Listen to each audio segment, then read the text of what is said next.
Hello students, मैं तौफीक खान आपका अपनी क्लास में बच्चों बहुत बहुत स्वागत करता हूं। बच्चों, वैद्युत रसायन के अंतर्गत हमारी लास्ट हेडिंग है वैद्युत रासायनिक श्रेणी। बहुत ही इंपॉर्टेंट टॉपिक है, एग्जाम में पूछता है वैद्युत रासायनिक श्रेणी क्या है तथा इसके लक्षण या उपयोग बताइए। तो देखिए क्या है वैद्युत रासायनिक श्रेणी। सबसे पहले मैं वैद्युत रासायनिक श्रेणी दिखा देता हूँ कैसी है। ये है, देखिए बुक्स आप सभी के पास होगी, ठीक है। ये है, देखिए ये इसे ही कहते हैं विद्युत रासायनिक श्रेणी। यहाँ पर जिन जिन धातुओं के इलेक्ट्रोड प्रयोग किए हैं ये हैं, इलेक्ट्रोड अभिक्रिया दी है तथा साथ ही साथ उनका मानक इलेक्ट्रोड विभव भी ये देखिए यहाँ पर सब दिया हुआ है, ठीक है। ये इस साइड देखिए, ठीक है। इसे आप समय निकाल के जरूर देखें बच्चों। तो देखिए क्या है विद्युत रासायनिक श्रेणी। विभिन्न धातु तथा अधातु, चाहे धातु ले लीजिए चाहे अधातु ले लीजिए, उनके मानक इलेक्ट्रोड विभव को बढ़ते हुए क्रम में यदि रखा जाए, तो जो श्रेणी प्राप्त होगी उसे वैद्युत रासायनिक श्रेणी कहते हैं। जो बच्चे डायरेक्ट क्लास में हैं उन्हें मानक इलेक्ट्रोड विभव परेशान कर सकता है, तो आप सबसे पहले वैद्युत रसायन की प्लेलिस्ट पर जाइए, थंबनेल पर आपको मानक इलेक्ट्रोड विभव मिलेगा, वहां से आप उसे जरूर समझें, ठीक है। नहीं डायरेक्टली तो आपको पता ही नहीं चलेगा मानक इलेक्ट्रोड विभव क्या है, और मैं वीडियो इससे समझाऊंगा तो वीडियो काफी लंबी होगी, ठीक है।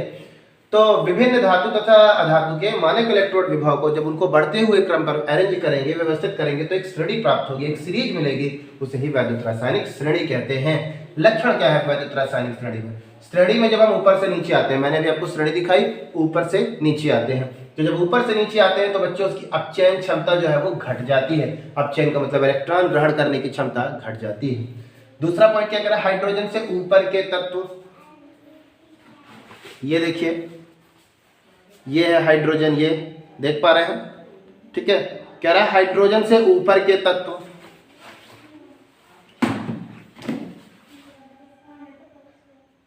तो बच्चों हाइड्रोजन से ऊपर के तत्व जब अम्लों के साथ क्रिया करते हैं तो हाइड्रोजन गैस देते हैं, लेकिन हाइड्रोजन से नीचे वाले तत्व अम्लों से क्रिया करके गैस हाइड्रोजन नहीं देते। तीसरा पॉइंट क्या कह रहा है, हाइड्रोजन के ऊपर के तत्व, जो सीरीज मैंने आपको दिखाई, उसके ऊपर के जो तत्व है जल तथा भाप से क्रिया करके हाइड्रोजन गैस देते हैं। चौथा पॉइंट, जिस तत्व का अपचयन विभव, इलेक्ट्रॉन ग्रहण करने की जो क्षमता है, अपचयन विभव जिसका है, ठीक है, उसका वोल्टेज, विभव का मतलब वोल्टेज, ठीक है, जिस तत्व का अपचयन विभव जितना ज्यादा होगा बच्चों वो उतना ही प्रबल आक्सीकारक होगा, ठीक है।